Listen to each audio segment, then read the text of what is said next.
général et administrateur délégué de ANFIA, de M. Romano Valente, directeur général de l'UNRAE, et de M. François Luna, qui est venu avec nous pour cette conférence de presse, qui est derrière dans les rangs, qui est président de l'Association des importateurs automobiles suisses, et qui est également là si jamais vous auriez des questions à poser sur le marché suisse. Je tiens tout d'abord à vous remercier de votre présence à notre conférence de presse et de votre fidélité depuis de nombreuses années. C'est en effet la 11e conférence de presse que nous organisons à Milan, et votre couverture médiatique et l'intérêt que vous témoignez au Salon de Genève nous honorent beaucoup. J'aimerais donc à cet effet remercier ma voisine, Madame Pinuccia Susani, qui fait des efforts insurmontables pour réunir les meilleurs journalistes italiens.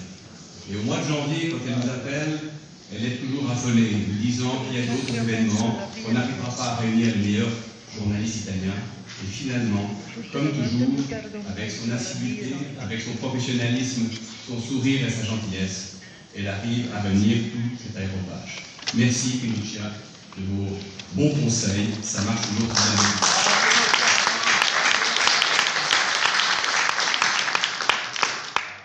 Comme de coutume, nous nous retrouvons à moins de 2 semaines du Geneva Motor Show pour vous faire envie de venir à Genève dès le 6 mars pour assister à l'élection de The Car of the Year, choisi parmi les 7 finalistes, puis, bien évidemment, les 7 et 8 mars pendant les jours de presse, mais aussi pendant les journées publiques du 9 au 19 mars prochain, et pour vanter les mérites du Salon de l'Auto Genève et vous donner quelques informations pratiques.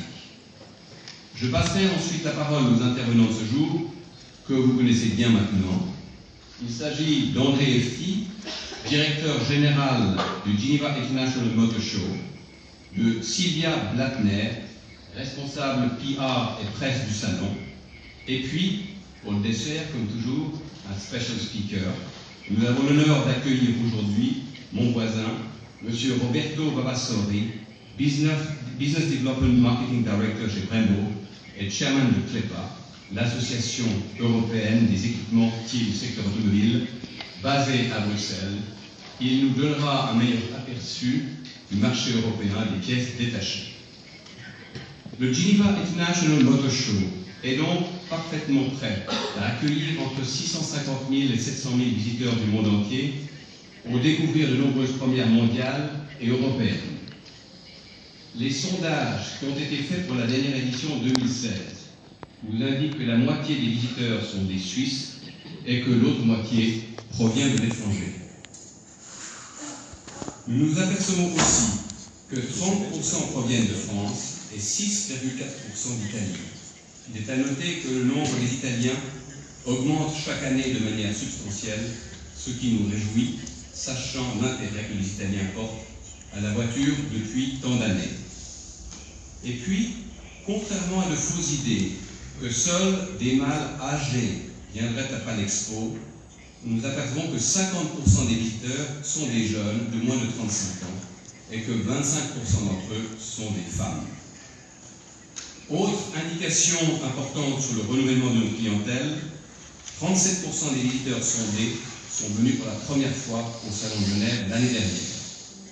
Et enfin, ce qui intéresse plutôt les exposants, 20% des personnes sondées ont dit vouloir acheter une voiture neuve l'année de leur visite, alors que 24% ont dit vouloir le faire d'ici à l'année suivante.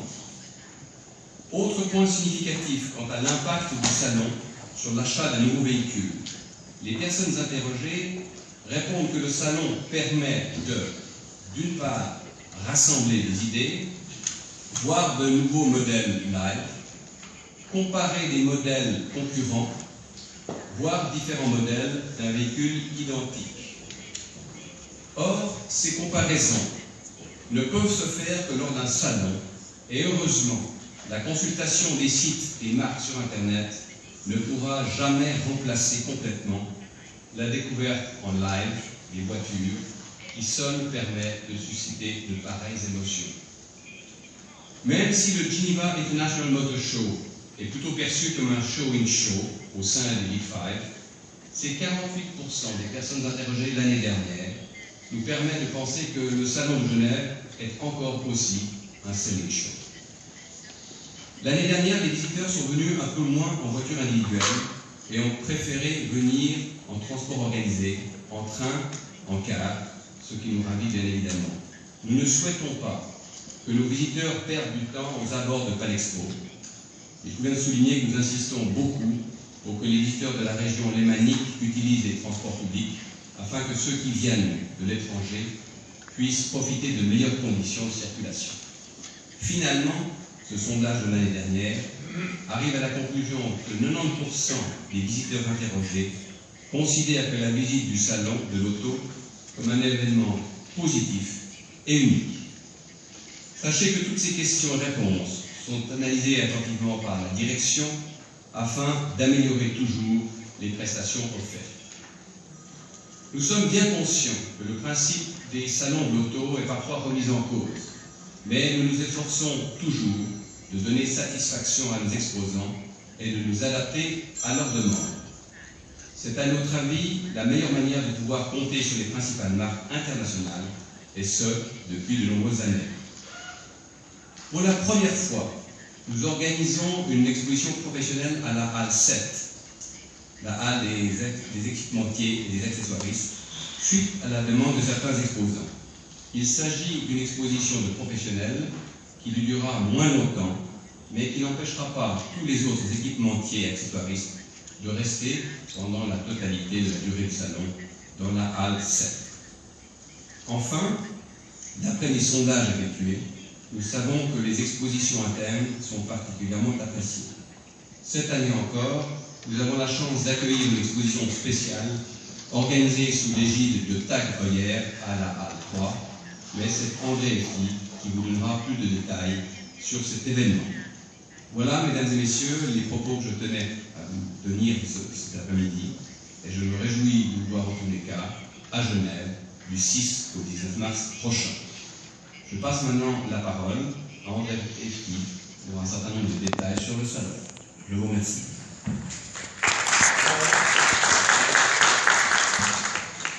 Merci Président. D'abord quelques chiffres. Vous savez bien qu'on n'est pas le plus grand des salons. On n'a pas plus de 200 000 m², donc on a 106 000 m². Mais je crois que c'est suffisant pour avoir un beau salon.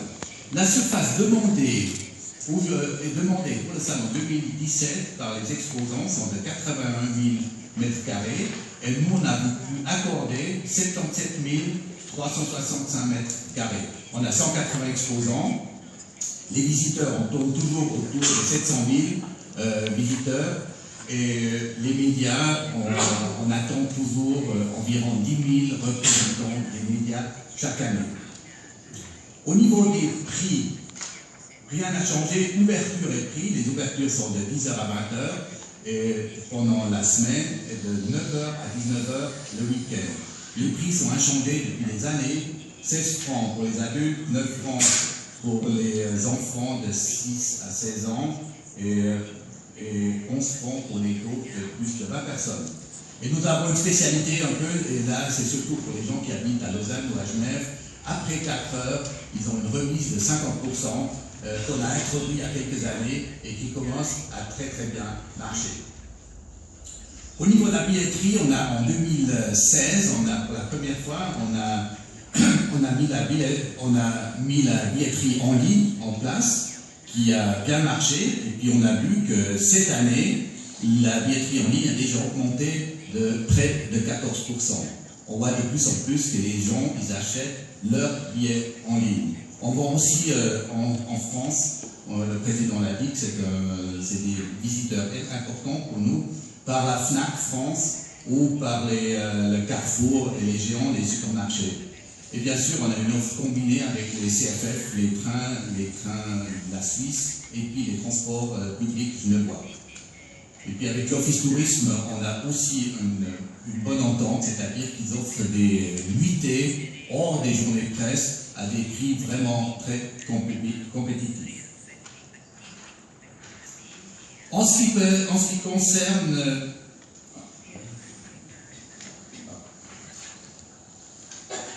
En ce qui concerne notre presenting partner, comme vous avez déjà présenté l'année passée, c'est le Suisse Energy, ça s'appelle pied au plancher, c'est-à-dire là, on s'adresse à tous les véhicules qui ont 95 grammes de CO2 ou moins. C'est-à-dire que l'Office d'énergie, voilà, l'Office d'énergie, ils ont mis une application en route qui s'appelle le salon Car Collector. Vous mettez avec Bluetooth, vous le mettez en place et vous allez chercher les voitures qui ont 95 grammes de CO2 ou qui en ont moins. Vous les marquez sur votre smartphone et quand vous avez tout trouvé ces voitures, c'est-à-dire le visiteur a tout trouvé, il a la possibilité de gagner une Ford Mondeo hybride.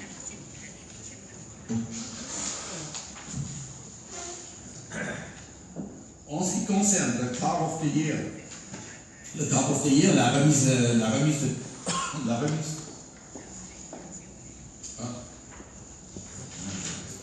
Il y a un peu des bouillons dans mes papiers, je m'excuse. Hein. L'exposition Tag Heuer, bien sûr, le président en a parlé, elle a lieu le lundi, elle a lieu pendant toute la durée du salon, dans la Halle 3. Et on va présenter, Tag Heuer nous présente toujours passablement de nouveautés. Bien sûr, ils sont sponsors en la F1, ça on connaît bien. Ils vont avoir un show car de Red Bull. On a une Porsche 911R. On a bien sûr comme chronométreur de la Formule E. Ils sont bien présents dans cette Halle 3. On a aussi l'Audi R8 LMS de 2015. C'est la voiture qui a gagné les 24 heures du Nürburgring.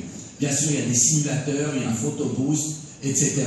C'est-à-dire, c'est une halle, la halle 3, qui est très appréciée par les jeunes, bien sûr, avec tous les simulateurs qui sont présents. Elle rencontre toujours un grand succès. La conférence de presse de Tag Heuer, elle a lieu le deuxième journée de presse, c'est-à-dire mercredi le 8 mars à 11h. On va annoncer un partenariat avec Gran Turismo sur PlayStation, qui sera la conférence de presse animée directement par M. Jean-Claude Biver, CEO de Tag Heuer, et par M. Katsunori Yamauchi, président de Polyphonie Digitale. Le président vous a aussi parlé de l'AL7. L'AL7, où on a tous les équipementiers de garage, on a les accessoiristes qui sont là-bas. Et on nous a fait remarquer que peut-être pour certains exposants, 11 jours c'était très long. C'est-à-dire, on va inaugurer pour 2017 deux expositions. On a une exposition professionnelle qui, vous voyez sur le slide, qui sont les stands en vert. Plus il y a l'exposition qui dure toutes les 11 jours, qui sont les stands en jaune ou orange. Et on va faire un essai. On va regarder qu'est-ce que ça va donner. L'exposition, elle va durer du 9 professionnel, elle va durer du 9 au 13 mars. À 13 mars, ça sera terminé. Et le visiteur qui rentrera après dans la scène, il a bien remarqué qu'il y avait une autre exposition avant. L'exposition professionnelle, elle sera très animée pendant toute la durée du salon, par des présentations, par des tables rondes, des interviews, etc. Voilà, je pense que ce nouvel concept apportera ses fruits et qu'on aura encore plus d'exposants pour l'expo professionnelle en 2018. Le Car of the Year, comme le président l'a déjà annoncé, a lieu, et ça pour la 6e fois, le lundi 16 mars à 15h, au centre de congrès, à l'expo dans la salle C. Il y aura bien sûr un live streaming du Car of the Year.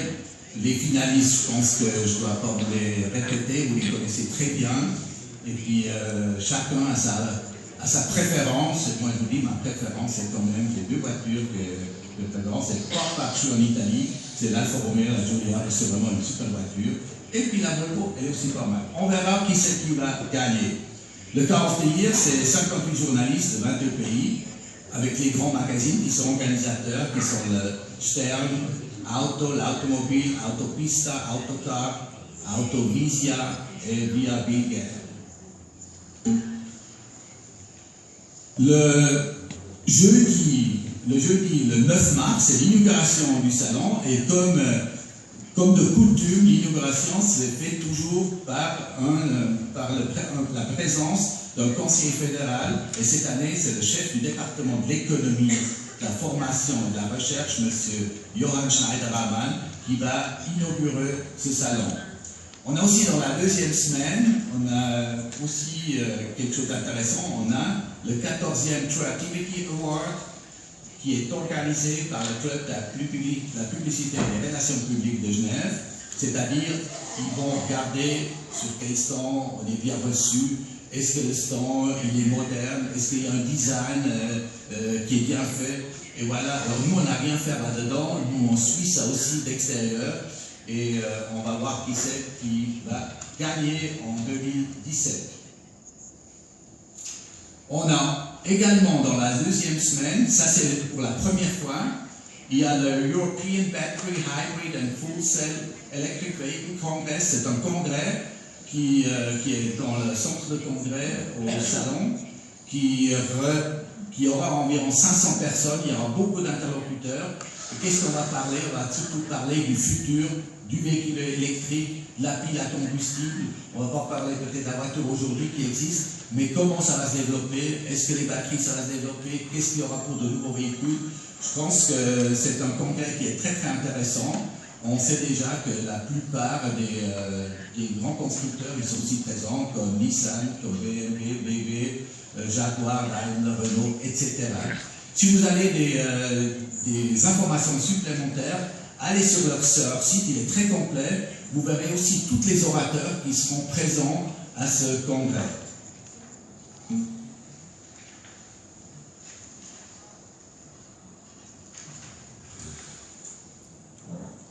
Voilà. Vous savez que qu'on a chaque année, qu'on a la chance de pouvoir rencontrer de nouveaux exposants. On en a bien sûr aussi pour 2017. Et puis ça fait bien plaisir qu'un des grands exposants nouveaux qui sont là, il est à côté de moi, c'est Brembo. On est très fiers d'avoir Brembo qui sont venus monter un stand au Salon de Genève pour 2017. On a aussi un nouveau revenu, une nouvelle marque qui était un peu disparue et qui va présenter en première mondiale l'Alpine. L'Alpine qui a fait dans les années 70, 72, qui était champion du monde des rallyes. Ils vont présenter une voiture, je pense, qui a quand même une ressemblance avec la voiture qui existait dans les années 70. On a un exposant qui s'appelle Dendrobio, c'est-à-dire c'est une voiture très design, électrique, donc c'est un constructeur qui vient de Singapour. Et puis on a Design VIP, qui c'est plutôt un tuner qui est très spécialisé sur les véhicules Mercedes. Et puis on a d'autres, Liberty Walk, Eden Green, David Brown, tout ceci c'est des exposants qui sont la première fois cette année chez nous. Et bien sûr on a des fidèles exposants, puis là aussi on est très fiers. Italisa Giugiaro, c'est 30 ans, depuis 30 participations qui sont pour ça au Genève.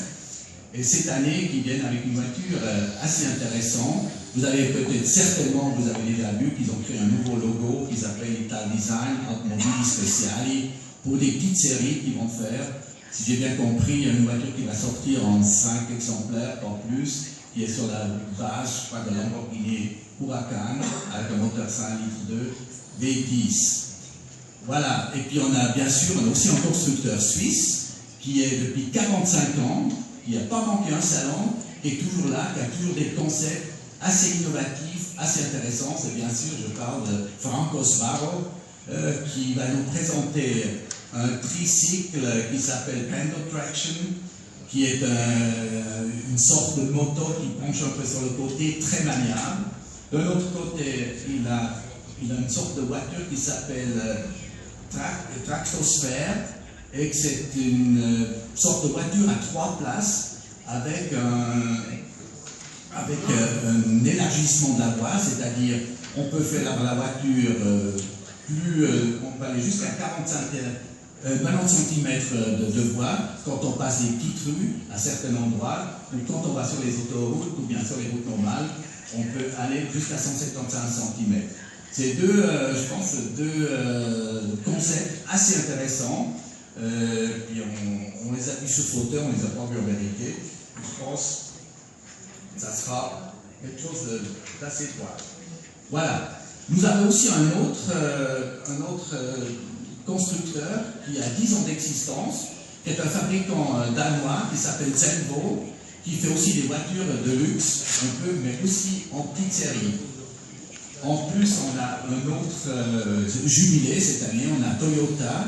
Toyota en Suisse, c'est-à-dire qui fête son anniversaire de 50 ans, et aussi 50 ans que Toyota est venu pour la première fois au salon de Genève.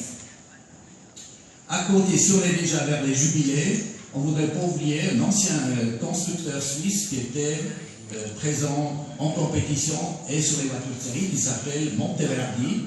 Et Monteverdi, qui est décédé il y a quelques années, vont nous présenter les plus jolies voitures qu'il a fait dans une exposition spéciale. Ça vaut le coup d'aller les voir. Pininfarina, cette année, va nous présenter quelque chose, une voiture assez spéciale, qui est la Fittipaldi EF7. C'est-à-dire, c'est une voiture qui a été faite entre Pininfarina et HDA, l'ancien propriétaire d'AMG, Hans-Werner Aufrecht. C'est une voiture qui est en fibre de carbone, 1000 kg, moteur V8, 600 chevaux. Ce sera aussi bien sûr une série limitée. Si on reprend les premières annoncées le 7 mars, on a au niveau des voitures, on a 99 premières mondiales, 27 premières européennes, ça fait 126 premières. Et si on prend encore les accessoiristes, les OEM, on en a 16 premières mondiales et 16 premières européennes. Alors il y a beaucoup de choses à voir chez nous à Genève. En ce qui concerne les premières mondiales, les premières, c'est ça qui vous intéresse bien sûr, on les a dans catégories. Si on prend les designers, on a Scuderia Cameron, qui était déjà une fois là avec une voiture de compétition. Scuderia Cameron, on sait que c'est un milliardaire new-yorkais qui est un fan de voitures, mais cette année, ils viennent avec une voiture de série, une voiture qui s'appelle la Stradale, qui est faite aussi par la Manifattura Automobile Torino. 4 litres 4 turbo avec 750 chevaux. Voiture assez intéressante. Et bien sûr, quelqu'un qui est toujours présent chez nous, c'est Touring Superleggera, qui présente chaque fois des choses assez intéressantes. Ital Design, je vous en ai déjà parlé. Il y a Koenigsegg, qui est aussi là avec sa voiture avec 1000 chevaux.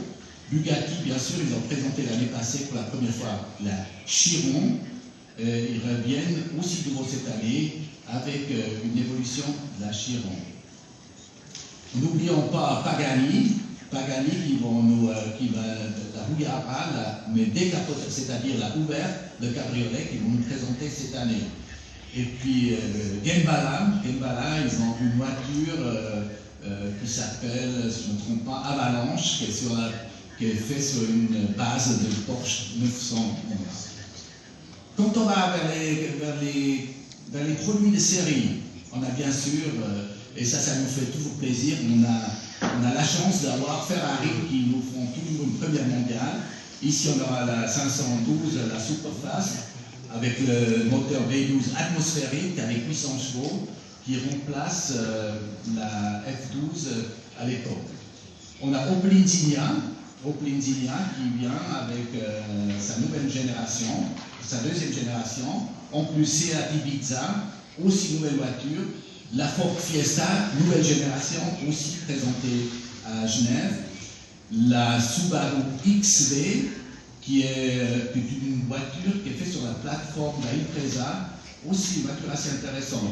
Et puis bien sûr McLaren, on ne connaît pas encore exactement, mais on sait que McLaren est dans une phase où ils viennent déjà avec leur prochaine série. Mitsubishi, ils ont présenté récemment, vous avez toujours la Mitsubishi Eclipse, qui remplace la ASX des années 90. Chez VW, on a l'Arteo qui qui est un peu la remplaçante, si on veut, de la Phaeton. Mais j'espère qu'elle aura un peu plus de succès que la Phaeton. Mais je pense que c'est surtout une voiture qui sera faite pour le marché asiatique. Et dernière qu'on a vue encore hier ou avant-hier, c'est la Range Rover Velar, qui est une Range Rover entre l'Evoque et puis la Range Rover Sport, qui sera aussi présentée en première mondiale. En première européenne, la Suzuki Swift, la Kia Stinger, la Jeep Compass qu'on connaît déjà, mais on n'a encore jamais vu chez nous, ainsi que l'Alfa Romeo Stelvio, qui est aussi une première européenne. Au niveau des véhicules alternatifs, on va voir l'Opel Ampera avec une autonomie plus que 300 km. La Hyundai s'est très lancée sur les véhicules à pile à combustible. Et plus la Lexus, la LS 500, qui était déjà présentée à Detroit, mais cette version, la version hybride, c'est celle-ci qui sera présentée au Salon de Genève. Voilà, bien sûr, la liste ne sera pas complète parce qu'il y aura encore beaucoup d'autres véhicules. On découvre chaque jour, on découvre un nouveau véhicule.